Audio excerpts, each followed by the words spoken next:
မင်္ဂလာပါတငယ်ချင်းတို့ရေတဲထိတ်ရင်ပူနဲ့စွန်စားခန်းဇကားတွေကိုကြိုက်နှစ်သက်ကြတဲ့ horror junkie တွေအတွက်ဒီနေ့မှာတော့90ခုနှစ်တွေရဲ့နာမည်ကြီး classic တကားဖြစ်တဲ့ Anaconda ဇကားကို recap လုပ်ပေးသွားမှာပါAmazon.net ထဲကအေယာမမွေကြီးတွေလူမသိသေးတဲ့မျိုးနွယ်စုတွေနဲ့တွေးပြက်စရာတိုက်ပွဲတွေကိုအတူတူကြည့်လိုက်ရအောင်ဗျာ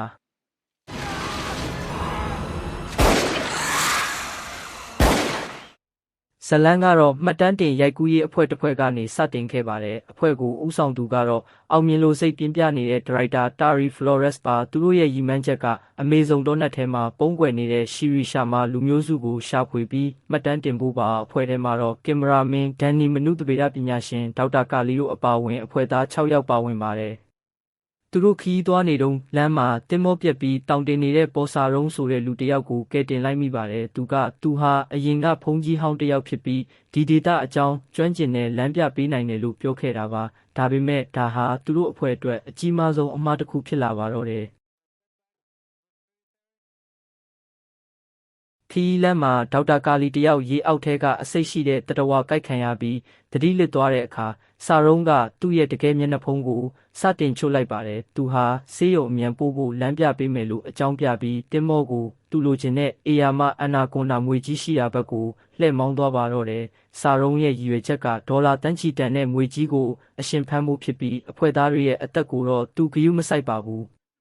တင်မောလမ်းကြောင်းမှာပိတ်နေတဲ့အတားအဆီးတွေကိုရမ်းနဲ့ခွဲလိုက်တဲ့အခါမွေကြီးရဲ့နယ်မြေထဲကိုသူတို့ရောက်သွားပါတယ်။အဲ့ဒီညမှာပဲမွေကြီးကစတင်တိုက်ခိုက်ပါတော့တယ်။အဖွဲ့သားဂါရီဟာမွေကြီးရဲ့ပထမဆုံးသားကောင်ဖြစ်သွားပါတယ်။မွေကြီးကဂါကိုရစ်ပတ်ပြီးအယိုးတွေကြေမွသွားအောင်ဖိညစ်ကတကိုယ်လုံးဝါမျိုးပစ်လိုက်တဲ့အခန်းကတကယ်ကိုရင်တက်ရှုမောစရာပါပဲ။စာရုံးဟာအဖွဲ့သားတွေကိုတနတ်နဲ့ချိန်ချောက်ပြီးမွေကြီးကိုဖမ်းဖို့အသုံးချပါတယ်။အဖွဲ့သားတွေဖြစ်တဲ့ဒန်နိတ်နဲ့တူညညရိုက်တို့ဟာလည်းမွေကြီးရဲ့ဝါမျိုးချင်းကိုခံလိုက်ရပြန်ပါတယ်။တာရီနဲ့ဒန်နီတို့ကစာရုံးကိုပြန်လည်တိုက်ခိုက်ပြီးမြစ်ထဲကိုတွန်းချလိုက်နိုင်ပေမဲ့စာရုံးကမတည်ပဲပြန်တက်လာခဲ့ပါတယ်။စာရုံးဟာတာရီနဲ့ဒန်နီကိုဖမ်းပြီးတရိတ်ဆန်သွေးတွေနဲ့လောင်းကမွေကြီးကိုမြားဖို့လုပ်ပါတယ်။ဒါပေမဲ့ကန်ကြမာကအလှည့်ပြောင်းဖြစ်သွားပါတယ်။မွေကြီးကရောက်လာပြီးစာရုံးကိုအရင်ဆုံးဝါမျိုးပစ်လိုက်တာပါ။ဒီနေရာမှာအမှတ်ရဆုံးအခန်းကတော့မွေကြီးကစာရုံးကိုဝါမျိုးပြီးမှတာရီကိုကြည့်ပြီးစာရုံးရဲ့မျက်နှာကိုပြန်အန်ထုတ်ပြလိုက်တဲ့အခန်းပါပဲဒါဟာဘီလိန်တယောက်အတွက်တကယ်ကိုထိုက်တန်တဲ့ညီကုန်းပါပဲ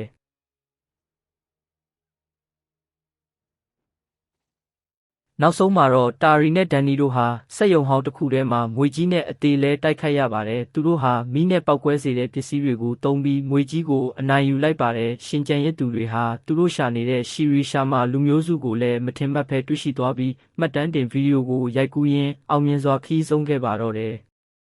ဒါကတော့1998ခုနှစ်ကထွက်ခဲ့တဲ့အနာကွန်ဒါဇကားရဲ့အနှစ်ချုပ်ပဲဖြစ်ပါတယ်။မင်းသားကြီးဂျွန်ဘွိုက်ရဲ့ဘီလိန်တရုပ်ဆောင်မှုကငွေကြီးထက်တောင်ပိုကြောက်ဖို့ကောင်းတယ်လို့ကျွန်တော်ကတော့ထင်ပါတယ်။တငယ်ချင်းတို့ကရောဘယ်လိုထင်လဲ